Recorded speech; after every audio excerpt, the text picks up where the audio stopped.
Coucou tout le monde, j'espère que vous allez bien. Je vous retrouve pour une nouvelle semaine dans mon mini Happy Planner. Pour commencer, je prends des tampons. Vous apercevez le rangement que je vous ai présenté dans ma dernière vidéo.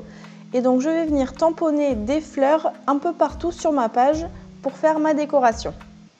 Je vais me servir de la Versafine pour les tamponnages parce que je vais venir ensuite les coloriser avec de l'aquarelle et donc avec de l'eau. Et je ne voulais pas que l'encre bave. Ce que je fais tout simplement, c'est que je prends du papier brouillon et je vais venir masquer les zones sur lesquelles je ne souhaite pas que le tampon s'imprime.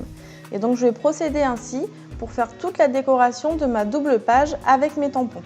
Alors là, je ne sais pas ce qu'il est arrivé à mon tampon, mais le milieu de la fleur c'est pas bien imprimé. J'ai pas compris pourquoi, mais bon, c'est pas grave. Une fois que j'ai terminé avec les grosses fleurs, je vais venir en prendre une plus petite et je continue mon tamponnage. Je prends ensuite un tampon avec une feuille et pareil, je continue à tamponner à certains endroits.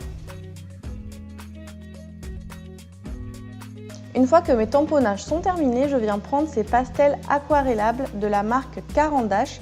Je les ai achetés cet été, mais j'avais encore jamais eu l'occasion de m'en servir, donc c'est parti. Pour la première fleur, j'ai choisi du rose. Alors ce que je fais, c'est que j'appuie bien sur le pastel pour qu'il y ait plein de couleurs dans la fleur pour avoir un effet assez foncé. Je prends ensuite un pinceau que je mouille et je vais venir étaler la couleur dans la fleur. Alors du coup, je fais des espèces de mouvements circulaires pour bien étaler la couleur. Le but en fait, c'est d'effacer les traces de crayon qu'on voit pour vraiment faire fondre la couleur.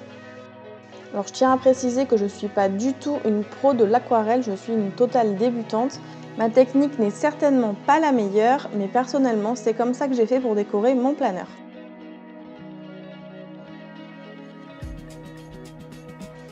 Et donc une fois terminé, voilà ce que ça donne. Pour la deuxième fleur, j'ai choisi de la faire bicolore, donc je vais la faire mauve et rose. Et je vais faire un pétale sur deux, une couleur sur deux. Pour cette fleur, j'ai décidé de mettre moins de couleurs pour qu'elle soit moins foncée et ça me permet en même temps de tester différentes techniques avec ces pastels. Même chose que tout à l'heure, je prends un pinceau mouillé et je viens répartir ma couleur dans mes pétales.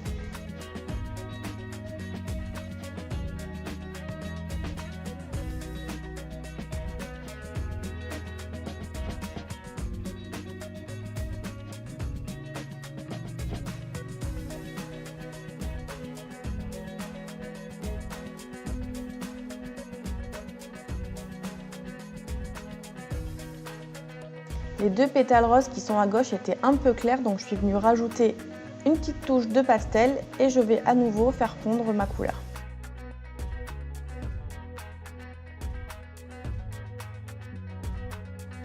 Pour cette fleur-ci, je vais prendre uniquement du violet et ce que je vais faire, c'est que je vais réaliser un dégradé. Alors pour ça, je mets beaucoup de couleurs à la base des pétales et j'en mets de moins en moins jusqu'à arriver à l'extrémité du pétale. Et ainsi, quand je vais, avec mon pinceau, venir étaler, il y aura plus de couleurs à la base, moins de couleurs à l'extrémité et donc ça va me faire un dégradé.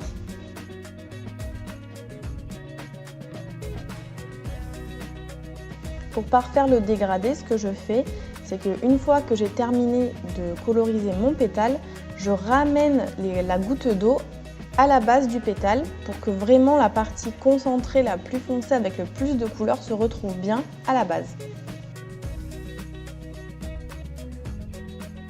On passe ensuite aux feuilles. Alors je prends du vert foncé que j'applique sur la partie de droite au niveau des nervures de la feuille et le vert clair que j'applique sur tout le reste.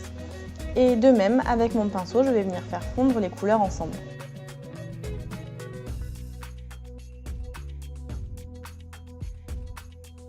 Pour les deux feuilles qui me restent, je vais procéder exactement de la même manière.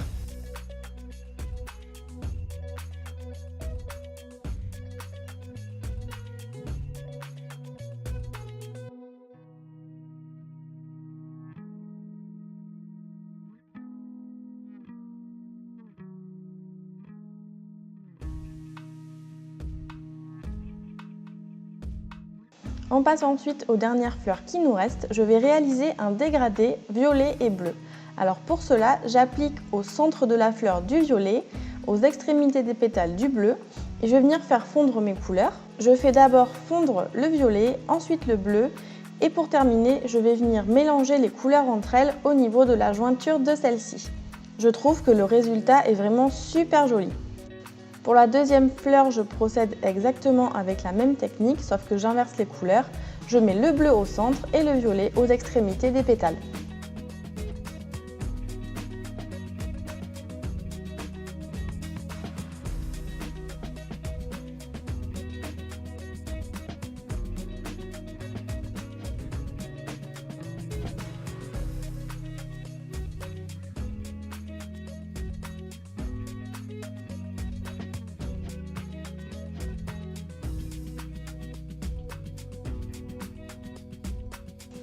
Et voilà, ma page est entièrement colorisée.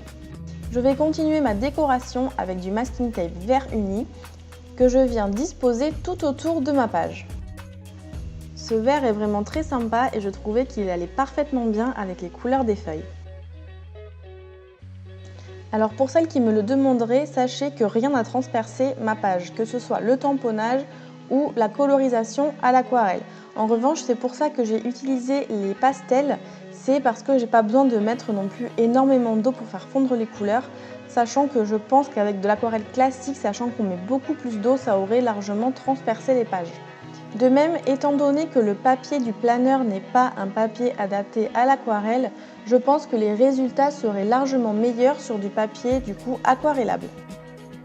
Donc là, ce que je fais, c'est que je viens retourner ma page pour découper les bandes de washi qui dépassent parce qu'il était trop large à l'aide de mon cutter de précision.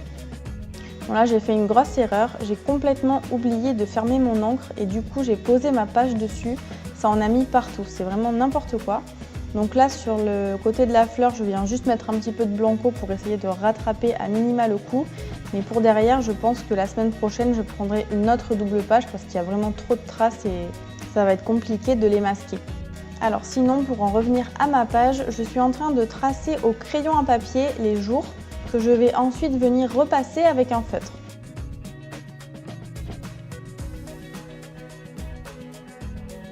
Alors pour le coup, j'aurais dû moins appuyer avec mon crayon parce que là on voyait vraiment trop les traces. Donc en fait, je viens gommer par-dessus pour vraiment n'avoir qu'une légère trace toute fine de mon trait de crayon parce que le feutre que je vais utiliser est vert tellement clair que si j'avais laissé le crayon à papier, on l'aurait vu en transparence. J'aurais aussi très bien pu écrire directement avec le feutre, mais j'avais trop peur de rater. Donc je préfère toujours écrire d'abord au crayon et ensuite repasser comme ça. Si je ne suis pas sûre de moi ou si je trouve que ça fait pas très joli, eh bien j'ai plus qu'à effacer et mettre des stickers ou des tampons. Je prends ensuite des sticky notes, c'est un bloc qui vient de chez Action. Et donc là j'ai hésité entre les deux modèles, les deux petits modèles. Finalement j'ai opté pour celui avec les stries noires et blanches et je vais m'en servir pour noter mes horaires. Vous avez dû remarquer que j'utilise souvent ce système pour marquer mes horaires de travail parce que j'aime bien déjà que ça ressorte de ma page et surtout j'aime bien avoir une unité graphique entre tous mes horaires de travail, comme ça je peux facilement distinguer les jours où je travaille et les jours où je ne travaille pas. Une fois que le positionnement des sticky notes me convient, je viens rajouter un point de colle à l'extrémité qui n'en a pas. Je continue avec le bloc Watercolor de chez Mambi. Je vais me servir des petites puces vertes pour noter des choses que j'aurai à faire cette semaine.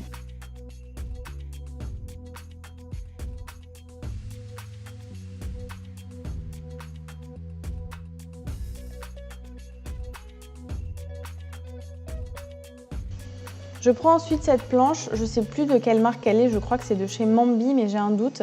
Si vous le savez, n'hésitez pas à me le dire en commentaire, comme ça je le rajouterai en barre de description.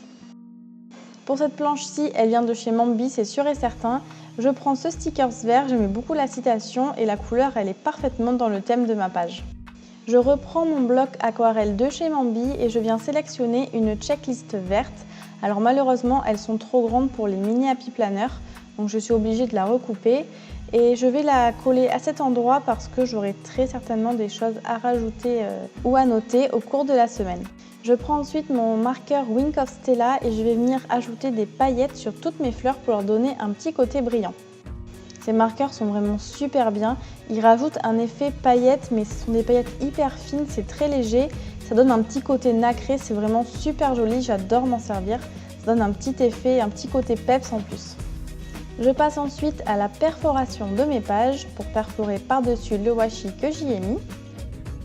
Et je les insère dans mon planeur.